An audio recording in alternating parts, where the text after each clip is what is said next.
Assalamualaikum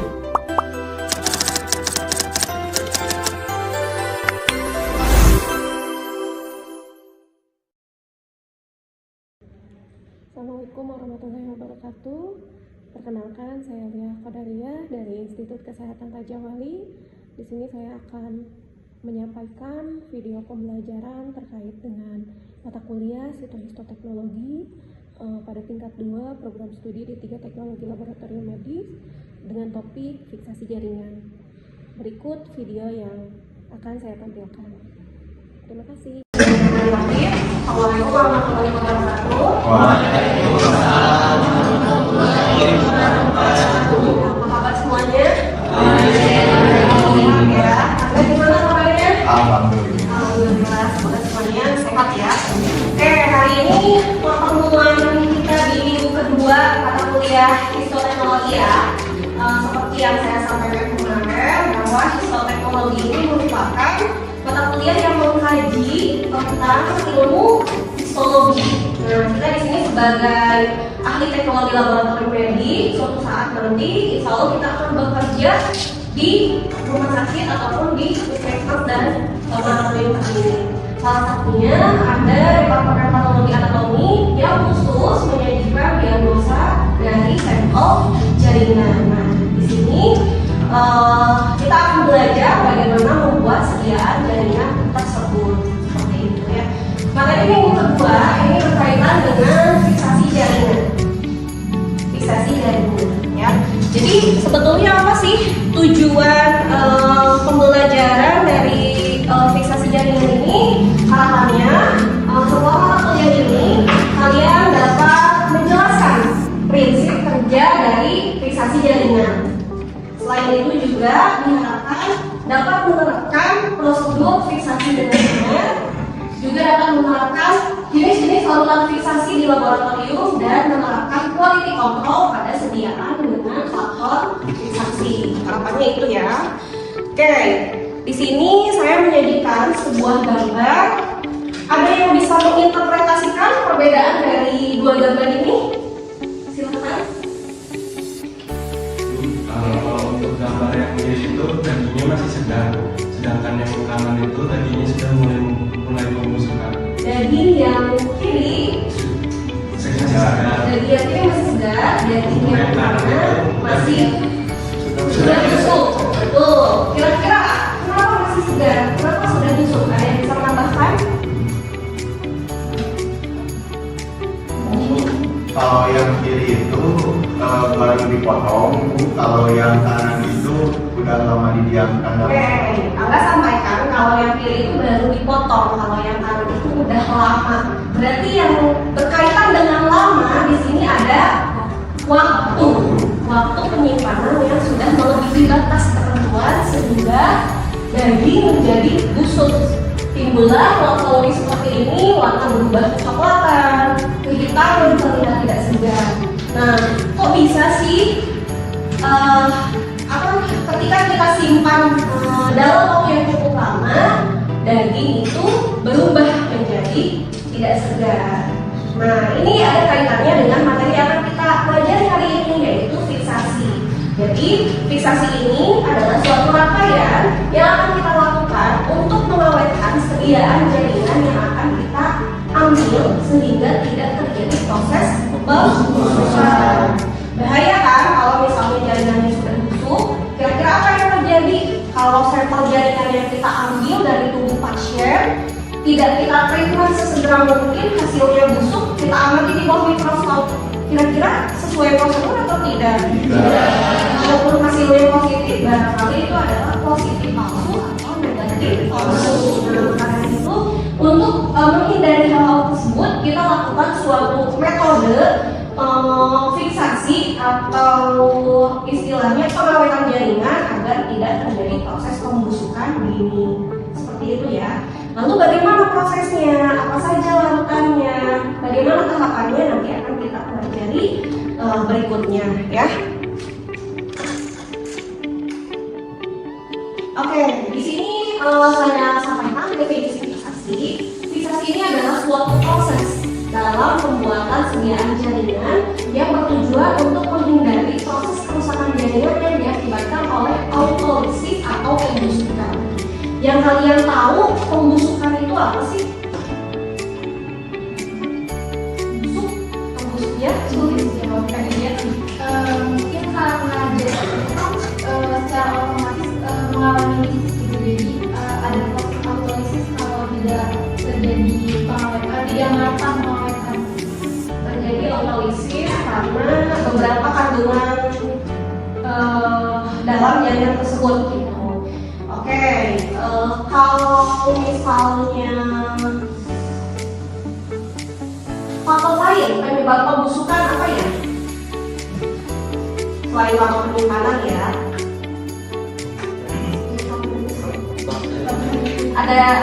ada komponen bakteri atau mikroorganisme. Tidak hanya bakteri sebetulnya ya, jamur gitu ya. Itu juga bisa mempercepat faktor pembusukan. Nah, gimana caranya? Bakteri, enzim-enzim penyebab proses pembusukan ataupun mikroorganisme lain itu kita cegah agar tidak masuk ke dalam jaringan tersebut. Caranya adalah kita rendam jaringan tersebut di dalam larutan fixasi. Atau kalau misalnya belum kita proses dengan larutan, bisa kita simpan dalam suhu yang lebih rendah, asal tidak suhu freezer. Kenapa? Karena nanti akan menimbulkan kristal-kristal pembekuan gitu kalau misalnya tidak kita treatment dengan.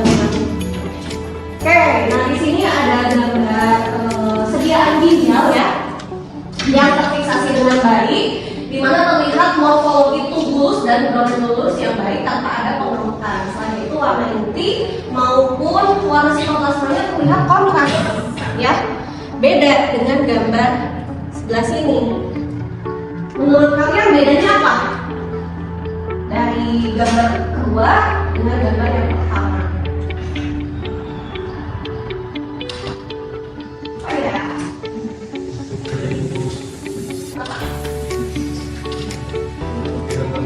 lebih mudah, betul, pengusutan, sehingga ruang antar selnya terlihat lebih lebar dibandingkan komponen yang pertama ya, ruang antar sel atau glomerulus dengan tubulus.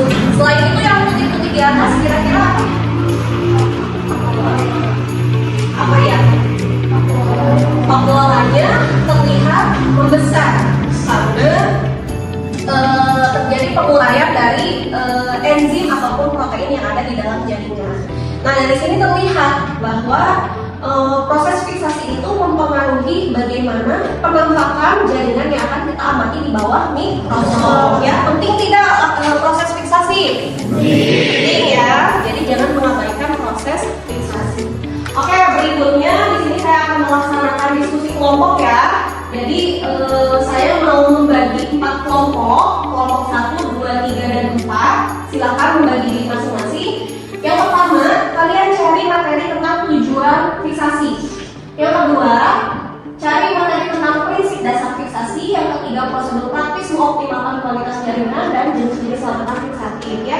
Nanti setelah diskusi, kita diskusi kelompok besar. Kita sebutkan hasil diskusi dari masing-masing kelompok. Oke, 10 sampai 15 menit cukup ya? Cukup. Silakan membagi diri.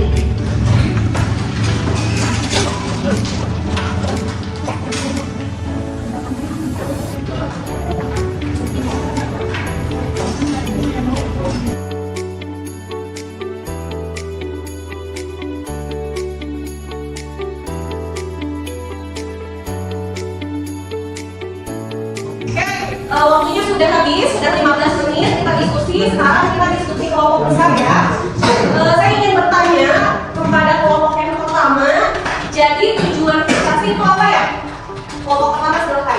Yang pertama itu menjaga struktur dan komponen benyawi. Yang pertama menjaga struktur komponen benyawi. Yang kedua Pemadatan. Lalu Yang ketiga memeraskan sel dan jaringan. memeraskan sel dan jaringan. Terus apa lagi? Terus mencegah kerusakan. Menjaga kerusakan. Terus apa lagi? Mengintensifkan pewarnaan. Apa lagi?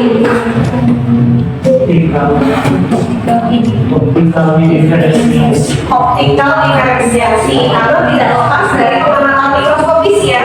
Dengan fiksasi ini akan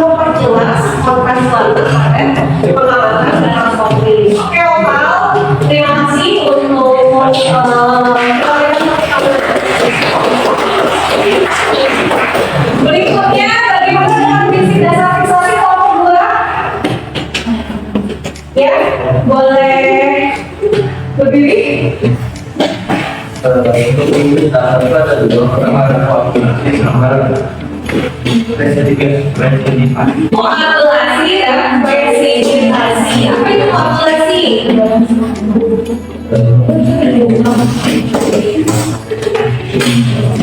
Proses pengumpulan partikel di dalam sel. Proses pengumpulan partikel. Jadi partikelnya dikumpulkan dulu, baru dipresentasikan. Presentasi itu adalah Pengendapan yang terjadi akibat koagulasi. ya, pengendapan yang terjadi akibat koagulasi. Logikanya dengan koagulasi ini jadi lebih berat, beratnya jadi lebih berat sehingga bisa mengendap. Ya, sudah dua yang kita bahas, kita beri tepuk tangan untuk bagaimana dengan kelompok 3? Prosedur praktis mengoptimalkan kualitas jaringan, silakan perwakilan kelompoknya. Saya akan menjawab berbagai semua pertanyaan secara garis besarnya itu ada 3 poin ibu. Yang pertama itu memilih jaringan yang sedang artinya. Terus yang kedua itu ada penentuan dari lawan fiksasi yang tepat. Terus yang ketiga itu ada pilihan yang tepat dari lawan fiksasi. Oke, berarti memilih jaringan yang sedang, memilih lawan fiksatif, dan yang ketiganya Penentuan lawan fiksasi yang tepat. penentuan lawan fiksasi yang benar. Oke. Kebayang nggak kalau misalnya jaringan yang kita fiksasi itu jaringan yang sudah membusuk? Ya, kebayang hasilnya pasti tidak akan sesuai.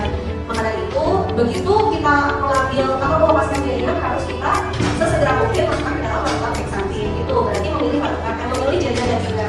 Lalu menentukan atau pemilihan lawan fiksatif yang sesuai atau tidak. Karena nanti akan bergantung pada pewarnaan. Kalau pewarnaannya memang fosil eosin, ya mungkin pakai NBF atau formalin, itu sudah sangat sesuai. Tapi kalau misalnya kita akan melakukan pewarnaan pre-chromalori, maka lakukan fiksasi jenis lakukan boang atau bowil itu akan yang paling sesuai. Jadi akan sangat menentukan terhadap bagaimana cara kita mengoptimalkan kualitas jaringan. Oke, sudah sesuai ya pengambilan keputusannya. Ini kelompok Angga dan kawan-kawan, jenis larutan fiksasi ada apa saja, Angga? Silakan. Jadi jenis larutan untuk fiksasi itu biasanya ada formalin atau NBF 10% dan larutan bowil. Ada formalin NBF 10% dan ada larutan bowil. Oke, yang kedua yang disebutkan, masih ada lagi yang tahu larutan fiksatif? Ada yang tahu lagi selain dua yang disebutkan? Dari huruf Z. Ada yang tahu? Larutan Zenker, larutan Henley itu masih bisa digunakan untuk larutan fiksasi. Oke, jadi semua materi itu sudah disampaikan. Saya penguatan dulu. Tadi beberapa yang disampaikan. Tujuan fiksasi sesuaikah yang disampaikan oleh kelompok pertama? Betul ya. Jadi menjaga struktur dan komponen kimiawi, mencegah kerusakan kemudian sel, meluruskan sel dan jaringan, efek pewarnaan, optimal diferensiasi dan pemadatan. Lalu prinsip dasarnya tadi ya, saya lupa namanya siapa yang tadi. Aldi. Ya. Koagulasi dan presipitasi, ya, penggumpalan dan pengendapan. Lalu faktor yang mempengaruhi fiksasinya ada suhu atau temperatur, penetrasi larutan, dimensi spesimen, rasio atau volume, juga tingkat keasaman ataupun pH.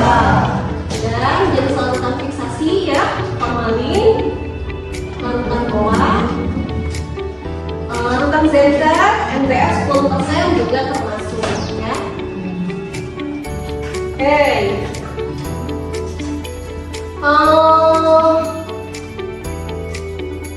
Dari materi kita hari ini, ada yang bisa menyimpulkan nggak tentang fiksasi? Mungkin radian lagi? Ya, yang kamu ingat materinya tentang hari ini apa aja? Poin-poinnya radian. Berarti kesimpulannya itu tujuan dari fiksasi itu adalah mengawetkan jaringan dengan larutan atau pengawet. Tadi ada MBF 10%, terus ada uang supaya si jaringan itu ya awet gitu, mengawetkan organ itu, mengawetkan organ supaya awet itu, dan juga si organ itu harus yang segar, tidak boleh sebelum ada pembusukan supaya lebih optimal dalam proses selanjutnya. Oke, tuh ada lagi yang mau menambahkan untuk fiksasi? Ada yang mau menambahkan? Mungkin Sistiana? Ya, silakan. Berarti kalau misalnya buat prosesnya kayak harus ada perawatannya yang tepat, terus nanti fiksasinya juga agar terhindar dari kondisi supaya menunjukkan. Jadi harus memilih larutan yang tepat. Betul. Oke. Jadi dapat disimpulkan bahwa fiksasi ini merupakan satu tahapan penting dalam proses pembuatan sekian jaringan yang harus dilakukan. Tujuannya adalah untuk mencegah proses autolisis sehingga pengamatan jaringan di bawah mikroskop itu dapat diamati sesuai prosedur dan menghindari hasil positif atau negatif langsung. Di antara beberapa larutan yang digunakan ada formalin, bawang, dendron, merley, NPF dan lain-lain ya, seperti itu tadi. Oke, sampai sini ada yang mau bertanya? Ya? Tadi kan bukan dikatakan dengan pH, berarti untuk pH yang sesuai untuk sel itu ada yang berapa? pH yang sesuai untuk sel dan jaringan. Kira-kira nanti dalam proses fiksasi berikutnya nanti akan ada proses dehidrasi sampai ke cleaning. pH yang optimal untuk sel dan jaringan adalah di pH netral ya. Dari berapa pH-nya? Ya, sekitar 6 sampai 8 itu disarankan untuk lakukan fiksasi maupun pengolahan jaringan. Itu ya Aldi ya. Ada lagi? Berkaitan dengan suhu berarti bagaimana? Kalau suhu penyimpanan dalam proses fiksasi itu disarankan kita menggunakan suhu 2. Berarti sekitar berapa? Ya, 25 ya, 24, 25, 27 masih bisa digunakan. Kecuali kalau misalnya kita gunakan prosedur lain dalam fiksasi seperti penggunaan alat frozen section yang nanti itu menggunakan termostat, maka di situ fiksasinya menggunakan suhu minus tinggi sampai 70 derajat sehingga jaringan itu sudah otomatis akan terpadatkan secara sempurna dengan proses pembuatan yang sangat dulu. Ya, oke, ada lagi yang mau bertanya? Cukup? Kalau cukup, saya mau memberikan kuis ya, silahkan. Yang pertama, apa yang dimaksud autolisis? Ya mana dulu? Mana tahu Lydia? Lydia. Jadi autolisis itu kayak si jaringan itu bakalan otomatis mengalami lisis atau kehancuran jaringan karena ada mikroorganisme. Betul, auto itu kan berarti sendiri ya. Lisis itu apa ya? Lisis proses kehancuran sehingga autolisis adalah kehancuran sel dan jaringan diakibatkan oleh protein atau enzim yang ada di dalam jaringan tersebut sehingga prosesnya harus dicegah oleh larutan fiksasi. Nomor 2, sebutkan dua prinsip dalam fiksasi. Koagulasi dan klasifikasi, betul. Siapa namanya tadi lupa? Yang ketiga, jika yang akan dilakukan selanjutnya adalah pewarnaan HE, maka larutan yang paling sesuai adalah larutan fiksasi yang paling sesuai untuk HE. Yang belakang siapa namanya? Linda ya. NBF 10%. Oke, yang pertanyaan itu semuanya. Jadi kita simpulkan sekali lagi ya, yang pertama bahwa fiksasi ini merupakan satu tahapan penting dalam rangkaian pembuatan sediaan jaringan. Lalu dengan fiksasi jaringan menjadi lebih awet dan dapat disimpan lebih lama. Yang ketiga, fiksasi dapat menggunakan larutan formalin, NBF 10% ataupun larutan ya. Jadi itu kesimpulannya untuk hari ini. Untuk minggu depan kita akan bertemu di jam dan minggu yang sama. Saya ingin memberikan tugas. Yang pertama, carilah jurnal terkait fiksasi. Kita kan pakainya MBF, boang. Coba ada nggak larutan alternatif lain dalam fiksasi itu yang bisa digunakan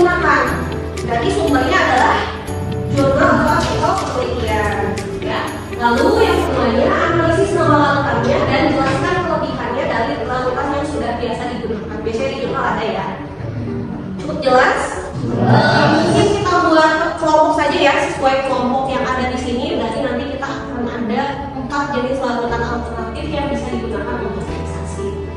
Karena itu tugasnya, dan minggu depan kita akan lanjut ke pengolahan jaringan setelah fiksasi itu ada yang tahu? Setelah fiksasi itu rangkaiannya adalah apa? Dehidrasi itu masuk ke tahapan pematangan ataupun processing jaringan. Jadi minggu depan kita akan belajar tentang processing jaringan.